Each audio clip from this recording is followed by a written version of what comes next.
Keppetipola Disawe was born into a prominent aristocratic family in the Kingdom of Kandy. This was during the late 18th century. His full name was Monarawila Keppetipola. His family held significant influence within the Kandyan court. They were deeply connected to the traditions and governance of the independent Highland Kingdom. Growing up in such an environment, he would have received an education befitting his status. This education likely included matters of statecraft, warfare, and Kandyan culture. These early years shaped his understanding of leadership and loyalty to his people. His lineage and upbringing prepared him for a future role in the kingdom's affairs. His early life unfolded against a backdrop of increasing European colonial interest in Ceylon. The Dutch controlled the maritime provinces.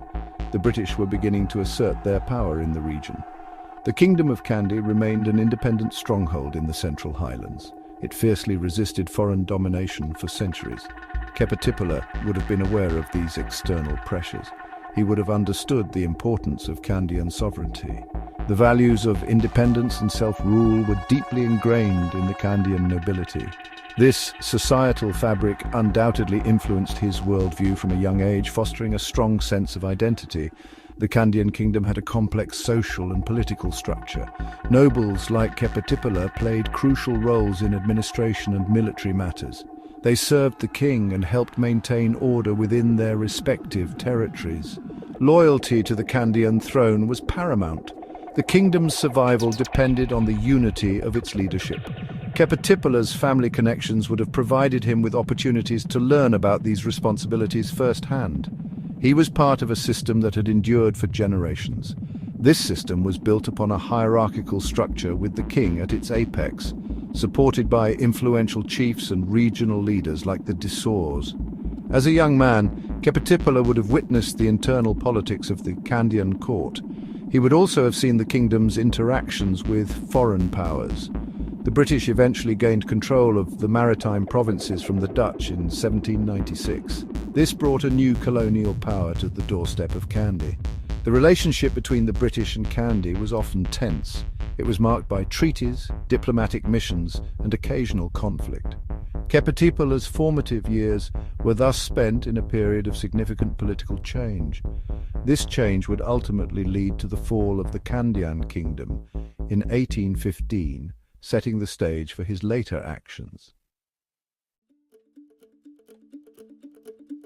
After the British annexed the Kingdom of Kandy in 1815, they sought to integrate the Kandyan nobility into their administration. Keppetipola Disawe, due to his standing and influence, was one such noble. He was appointed as the Disawe of Uva. Uva was a large and important province in the former Kandyan kingdom. This appointment placed him in a position of authority under the new British rulers. Initially, Keppetipola appeared to cooperate with the British administration.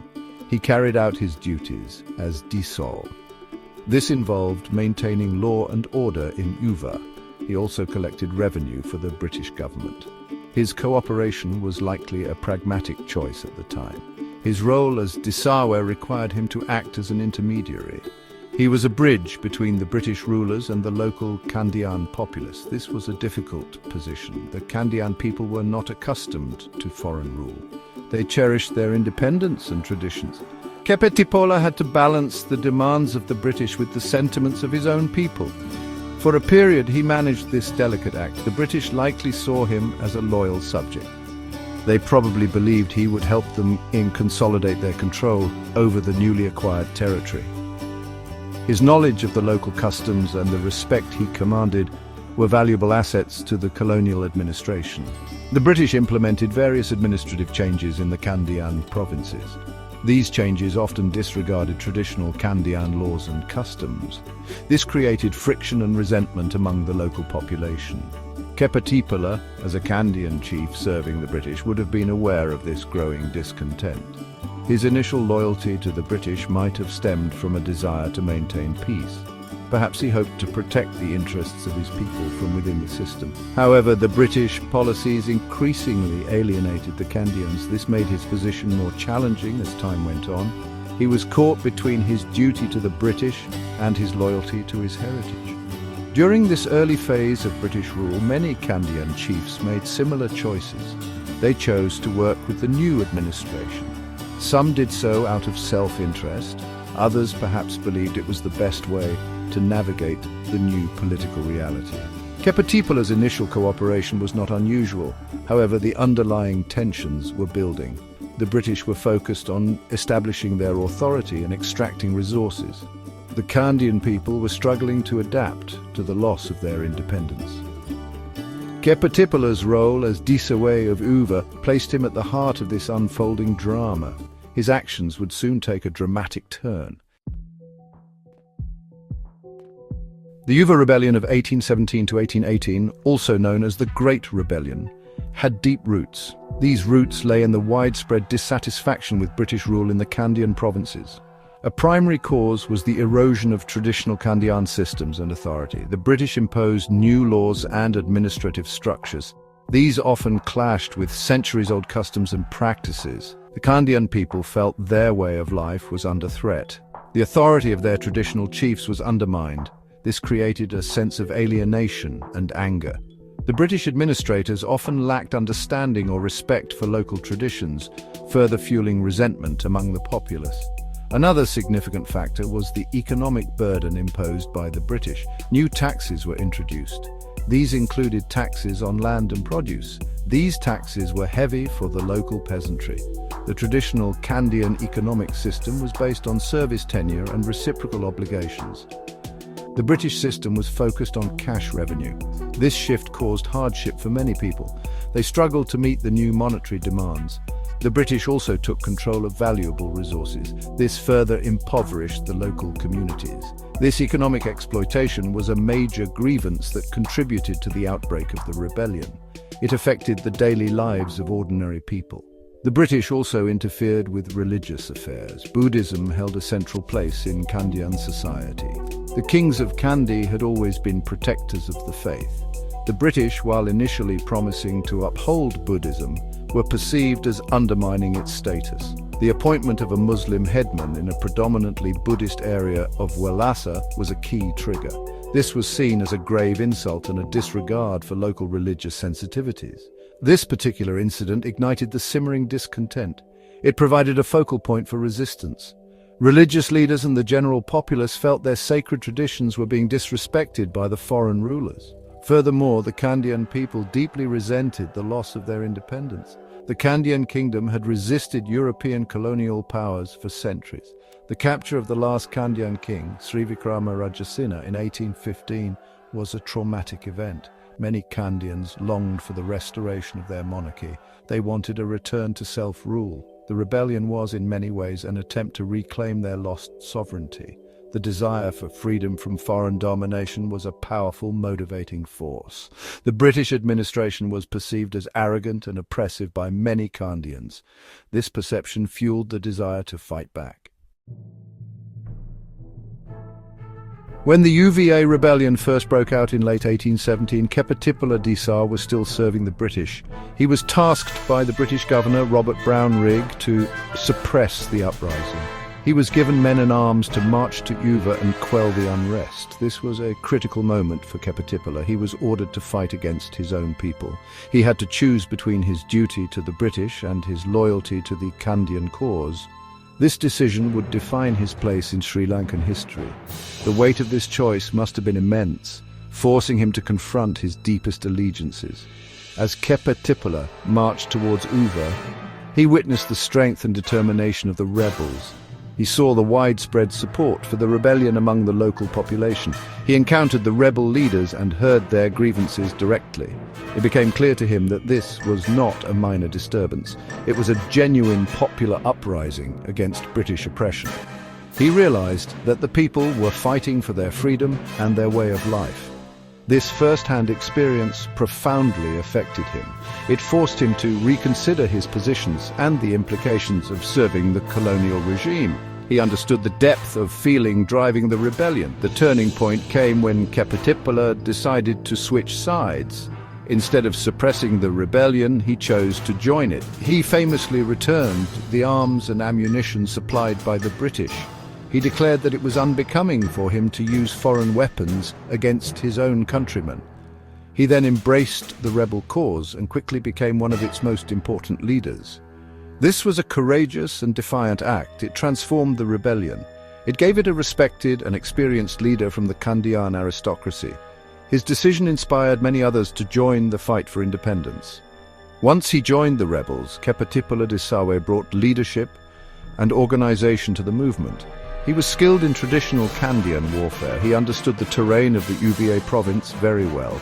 He began to lead guerrilla attacks against British forces. His forces targeted British outposts and supply lines. He aimed to make British control of the region untenable. His leadership galvanized the rebellion. It spread rapidly across the Kandyan provinces. Keppetipola became the symbol of Kandyan resistance. His actions demonstrated a profound commitment to his people and their struggle for freedom from colonial rule. Under Keppetipola Disawe's leadership, the Uva rebellion adopted effective guerrilla warfare tactics. The Kandyan rebels knew the mountainous terrain intimately, and they used this knowledge to their advantage. They launched surprise attacks on British troops and convoys, avoiding direct large-scale confrontations where the British superior firepower would prevail. Instead, they focused on ambushes and hit-and-run operations. This strategy proved highly effective in the initial stages of the rebellion, causing significant difficulties for the British forces. The rebels aimed to wear down the enemy and disrupt their control over the region, making governance impossible. The rebellion spread quickly throughout the Kandyan provinces as other chiefs and common people joined the struggle. Areas like Wellasa, Bintena, and parts of the central province rose up against British rule. The British found themselves facing a widespread and determined insurgency, struggling to contain the rebellion. Their conventional military tactics were ill-suited to the jungle and mountain warfare waged by Keppetipola's forces. The rebels enjoyed considerable popular support, which provided them with food, shelter, and intelligence. This popular backing was crucial for the sustenance and success of their guerrilla tactics, making them elusive and resilient. The British response to the rebellion was brutal and ruthless. Governor Robert Brownrigg declared martial law in the Kandyan provinces and ordered a scorched earth policy to crush the uprising. British troops were instructed to destroy villages, burn crops, and confiscate livestock. They were told to kill any man carrying arms. This policy aimed to deprive the rebels of their support base and to terrorize the civilian population into submission. The British actions caused immense suffering and devastation in Uva and other rebellious areas. Many innocent civilians lost their lives and livelihoods due to these harsh measures. The British military campaign was relentless. They systematically hunted down rebel leaders and fighters, employing superior weaponry and greater numbers of troops. The disparity in resources eventually began to take its toll on the rebels. Despite their bravery and initial successes, the Kandyans could not match the might of the British Empire. The scorched earth policy severely weakened the rebellion, cutting off food supplies and creating widespread famine. The British also used divisions within the Kandyan leadership to their advantage, offering rewards for the capture of rebel leaders, including Keppetipola. The suppression was marked by extreme violence and a determination to make an example. Section 6. The Fall of a Hero Capture, Trial and Execution. Despite the fierce resistance led by Keppetipola Disawe, the UVA rebellion was gradually suppressed. The British military's overwhelming force and brutal tactics proved too much for the Kandyan rebels. By late 1818, the rebellion was largely crushed. Many rebel leaders were captured or killed. Keppetipola Disawe, however, continued to evade capture for some time. He remained a symbol of defiance. The British were determined to apprehend him. They considered him the main instigator and leader of the rebellion. His capture was seen as essential to fully restore British authority in the Kandyan provinces. In October 1818, Keppetipola Disawe was finally captured. He was betrayed and apprehended near Anuradhapura, along with another prominent rebel leader, Pilimatalove. His capture marked a significant blow to the remaining resistance. The British were overjoyed. They brought him to Kandy to face trial. The trial was conducted by a British court-martial. Keppetipola was accused of treason and rebellion against the British Crown. Given the circumstances and the British determination to make an example of him, the outcome of the trial was a foregone conclusion. He faced his accusers with dignity and courage. During his trial, Keppetipola Disawe reportedly maintained his composure. He did not deny his actions. He defended his decision to fight for the independence of his people. He asserted that he had acted according to his conscience and his duty to his country. The British court found him guilty. He was sentenced to death by beheading. This sentence was common for those convicted of treason. Keppetipola accepted his fate with remarkable bravery. He requested to be executed according to Kandyan tradition. He also made a final wish to visit the Temple of the Tooth Relic in Kandy before his execution. On November 26, 1818, Keppetipola Disawe was executed. He faced his death with calmness and fortitude. His execution was intended by the British to serve as a stern warning. It was meant to deter any future uprisings against their rule.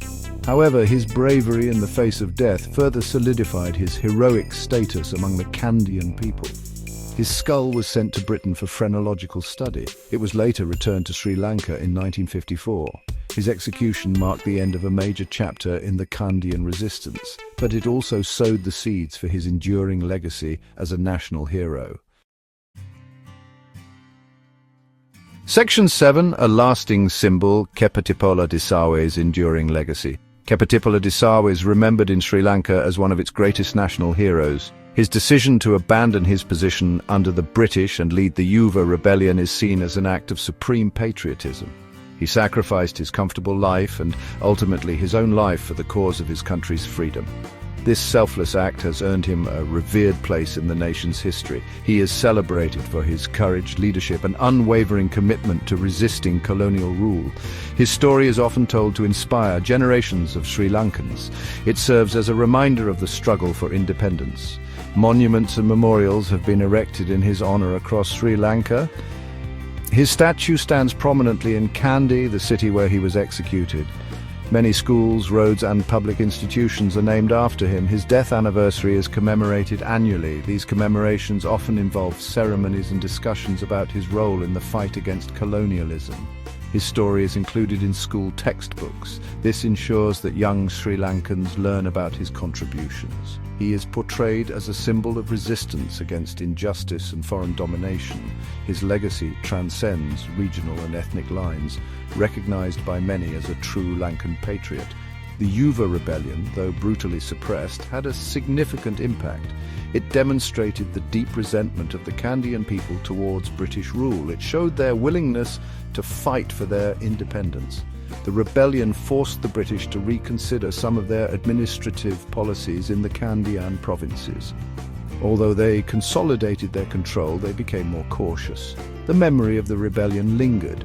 It served as an inspiration for later nationalist movements in Sri Lanka. Keppetipola's actions became a rallying point for those who sought self-governance in the decades that followed. His defiance was not forgotten. Keppetipola's skull, which was returned to Sri Lanka from Britain, is now interred in a special memorial in Kandy. This act symbolized the nation's respect and gratitude for his sacrifice. His legacy continues to be relevant in contemporary Sri Lanka. He represents the spirit of defiance against oppression. He embodies the love for one's country and the willingness to make the ultimate sacrifice for its freedom. Scholars and historians continue to study his life and the Yuva rebellion. They analyze its significance in the broader context of Sri Lanka's anti-colonial struggles. His name remains synonymous with bravery and patriotism. Section 8, Ceylon under British rule. From Conquest to Control, 1796 to 1850 s. British involvement in Ceylon, now Sri Lanka, began in 1796. They took control of the Dutch maritime provinces. This was part of the larger Napoleonic Wars in Europe. Initially, the British East India Company administered these territories. However, in 1802, Ceylon became a crown colony. This meant it was directly ruled by the British government. The British were primarily interested in Ceylon's strategic location and its valuable cinnamon trade. Their early focus was on consolidating their power in the coastal areas. The independent Kingdom of Kandy in the Central Highlands remained a challenge to their complete control of the island. The British made several attempts to conquer Kandy. Early expeditions faced stiff resistance and ended in failure. However, internal divisions within the Kandyan kingdom eventually provided an opportunity. In 1815, the British successfully invaded Kandy. They deposed the last king, Sri Vikrama Rajasinghe. The Kandyan Convention was signed. This treaty formally ceded the kingdom to British sovereignty. This marked the end of centuries of Kandyan independence. The entire island of Ceylon was now under British rule. This unification under a single foreign power was a significant turning point in the island's history. Following the annexation of Kandy, the British began to establish their administrative system across the island. They aimed to create a centralized and efficient government. This often involved dismantling traditional Kandyan structures. The Chuvia Rebellion of 1817 to 1818, led by figures like Keppetipola Disawe, was a major challenge to this process. The brutal suppression of this rebellion solidified British control. It also led to significant changes in the administration of the Kandyan provinces. The British became more determined to impose their authority and prevent future uprisings. They implemented measures to weaken the power of traditional chiefs. During the first half of the 19th century, the British focused on economic development. This development was primarily for their own benefit. They introduced plantation agriculture. Coffee became a major cash crop. Large areas of forest land were cleared for coffee estates. This required significant labor. Indentured laborers were brought from South India to work on these plantations. The Colebrook-Cameron reforms of the 1830s were a key development. These reforms aimed to modernize the administration and economy.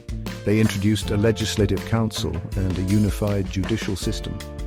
English became the language of administration. These changes had a profound and lasting impact on Ceylonese society. Section 9, The Road to Independence, Nationalism and the End of British Ceylon, 1850s to 1948. From the mid-19th century onwards, British rule in Ceylon saw further consolidation and transformation. The plantation economy expanded.